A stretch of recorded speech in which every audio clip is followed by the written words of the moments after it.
नमस्कार दोस्तों, आपका स्वागत है मेरे YouTube चैनल के अंदर जिसका नाम है पॉलिटिक्स अड्डा फॉर यू।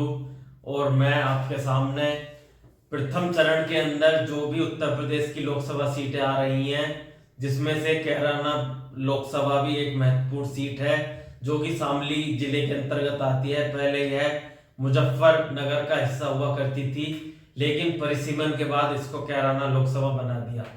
अभी जो कैराना लोकसभा में सबसे दिलचस्प मुकाबला हो गया है इकरा हसन के आने से। इकरा हसन नाहिद हसन जो कैराना से समाजवादी पार्टी के 2 बार के काफी चर्चित विधायक हैं और मुनव्वर हसन के बेटे हैं।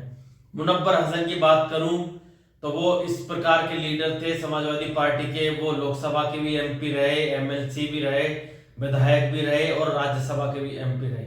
लेकिन 2004 में सड़क दुर्घटना के होने के कारण उनकी मृत्यु हो गई और उसके बाद से उनकी पत्नी 2009 में बसपा के टिकट पर तबस्सुम हसन एमपी रही कैराना से। उसके बाद वो कहीं ना कहीं 2017 का जो उपचुनाव हुआ था कैराना के अंदर बाबू हुकुम सिंह की मृत्यु के बाद, उसमें भी वो सीट जीतने में कामयाब रही। अगर मैं इस सीट की बात करूं तो यह गुर्जर बाहुल सीट है। यहाँ पर गुर्जरों का ही दबदबा रहा है, चाहे वो हिंदू गुर्जर हो या मुस्लिम गुर्जर हो। मुनव्वर हसन जो थे वो मुस्लिम गुर्जर माने जाते हैं और जो हुकुम सिंह थे बाबू वो हिंदू गुर्जर थे। तो इस सीट की राजनीति कहीं ना कहीं इन दो ही राजघरानों के बीच में इकरा हसन के आने के बाद, क्योंकि 2022 के जब विधानसभा चुनाव हुए थे तो नाहिद हसन को जेल जाना पड़ा था, तब उनके प्रचार की कमान उनकी बहन इकरा हसन ने ही संभाली थी। तभी से समाजवादी पार्टी लगातार उन्हें प्रोजेक्ट कर रही थी और कहीं ना कहीं अखिलेश यादव ने उन्हें इस बार टिकट दे दिया। अगर मैं इस सीट की बात करूं तो अभी 2024 के चुनाव में जो प्रत्याशी हैं बसपा से, यहाँ पर शिवपाल राणा हैं, समाजवादी पार्टी से इकरा हसन हैं और भारतीय जनता पार्टी ने गंगोह के पूर्व विधायक और 2019 में यहाँ से सांसद बने प्रदीप चौधरी को फिर से प्रत्याशी बनाया है। उनका काफी विरोध भी हुआ था। मनीष चौहान जो यहाँ के काफी कद्दावर नेता हैं, एमएलसी बीरेंद्र सिंह के बेटे हैं, उनका यहाँ पर काफी विरोध देखने को मिला था प्रदीप चौधरी के लिए। लेकिन कहीं ना कहीं वो भारतीय जनता पार्टी के सच्चे सिपाही हैं, तो पार्टी के संगठन ने उन्हें बना हद तक। उसके बाद चौधरी इंद्र सेन को भी भारतीय जनता पार्टी ने बना लिया, वो भी यहाँ के काफी बड़े लीडर माने जाते हैं।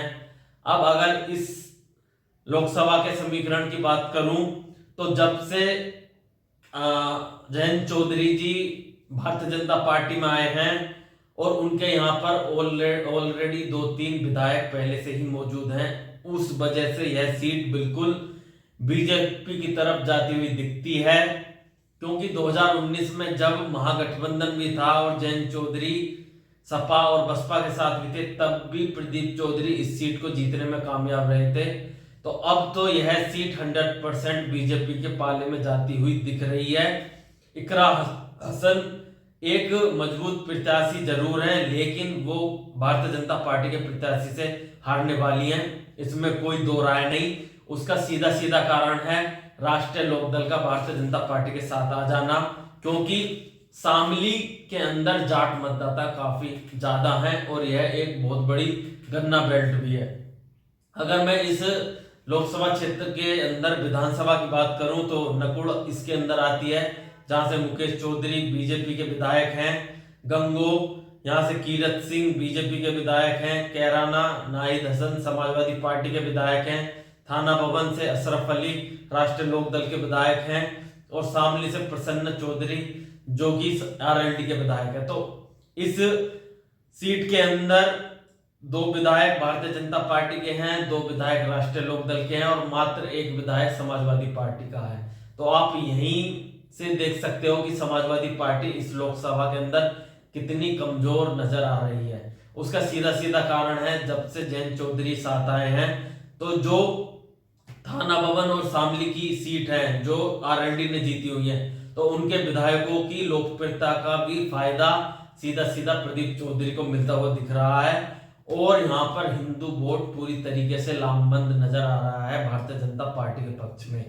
तो इसी वजह से यह सीट बीजेपी की तरफ 100% जाती हुई दिख रही है और जीत का मार्जिन यहाँ पर 1.5 लाख से ज्यादा होने वाला है। अगर मैं पुराने चुनावों की बात करूं तो 2019 के अंदर प्रदीप चौधरी को 5,66,000 वोट मिले थे, जबकि तबस्सुम हसन जो आरएलडी के सिंबल पर चुनाव लड़ रही थी बसपा के सिंबल पर चुनाव लड़ रही थी, उन्हें 4,74,000 वोट मिले और 92,000 की भी एक बड़ी लीड से यहां से प्रदीप चौधरी सांसद बनने में सफल रहे। उसके पहले 2014 की बात करूं तो हुकुम सिंह को 5,65,000 वोट मिले थे, नाहिद हसन को यहाँ पर 3,29,000 वोट मिले थे, जबकि कमाल हसन को यहाँ से 1,60,000 वोट मिले थे।